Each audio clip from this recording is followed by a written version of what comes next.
Hi, my name is Arvin, and I am a fellow at Stanford in the School of Medicine.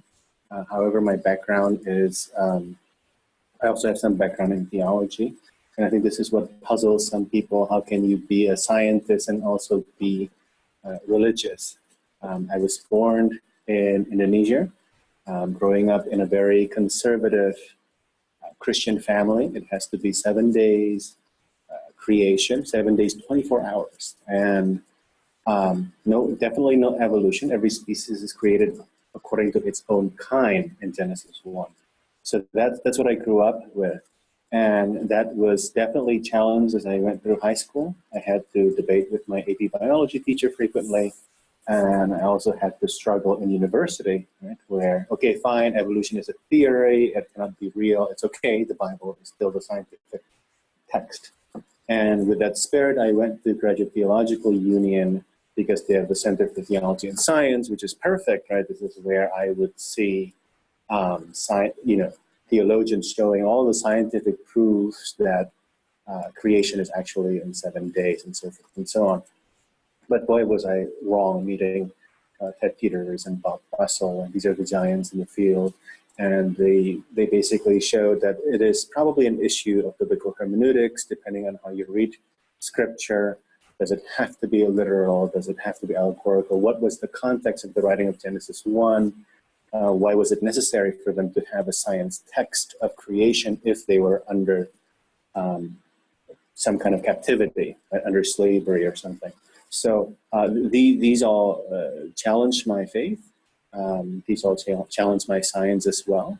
And it was never a dramatic change. I think I had to read and reread whenever they posed an interpretation of this is how you should read the text. Then I raise another question. Well, if it's not a historical Adam, then what was Paul saying about the old Adam and the new Adam? How do you account for that?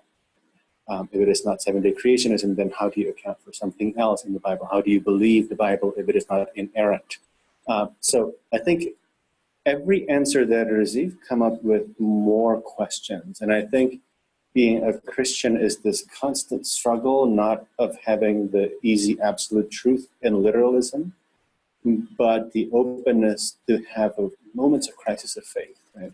I think if our faith is really about the ultimate concern of who we are, and that if we're wrong, we miss the whole thing, then we always have to keep double, triple, quadruple checking as we go, depending on the scientific discoveries, depending on the biblical hermeneutics of the time. And I think this is a constant struggle, and I don't think I have all the answers right. I don't think anybody does. I don't think any theologian has all the answers in understanding Genesis, and I don't think all the scientists have figured out everything about evolutionary theory. Looking at the history of science and the history of exegesis, they both evolve over time. And I think it is that I think the openness to be able to see the different ways of thinking, to learning and unlearning, is what is most important, at least for me, to be able to be a functioning scientist and a coherent believer. I don't think conservative Christianity is necessarily in contradiction with science. I think there are many different ways of reading science. There are many different gradients of conservatism. And I think me being an immigrant from Indonesia and coming here, the first mistake that I think liberals assume, or that conservative Christians are fundamentalist and very close-minded, or even racist, and anti-intellectual. And I think that cannot be more wrong, because I know them. I grew up with them. Right? They helped me survive in this country by providing me with everything that I needed. So they're definitely not mean, not uncaring, not unhelpful. It's not like they don't care about social justice. Like, I'm a living testimony. They do care about the poor. But I think it's always a matter of different ways of dealing with it, right? Just as we liberals don't like to be called, we don't care about life. No, we do care about life. We just are not necessarily pro-life. Right? So you can have certain values that are perfectly identical between conservatives and liberals, but they just go around it differently. Whether the liberal Democrats, so to speak, would go about it through social justice concerns. The Republicans, conservative, maybe would go about that by protecting life. But But the main idea of protecting life is still the same. Just going about it could be different. And when it comes to protecting religion, their issue about protecting the scripture as being inerrant, it's not that they're anti-intellectual, they just read different sets of science texts. Now, the science texts that they read might be debated as being outdated or no longer scientific, right? But it doesn't mean that they're anti-intellectual, right? Because they're still trying their best in terms of reading what they believe is true. So I think I don't think ad hominem arguments will help us get anywhere. If anything, we need to either be on the same page on the science arm, or be on the same page or be on the same page on the hermeneutics side. Then we can start communicating, because there's a disconnect here instead of which biblical hermeneutics you pick and which scientific body of literatures you pick. And that's where the conflict arises. So it's not between science and religion per se, but under subcategories within science, within religion, that you then crisscross.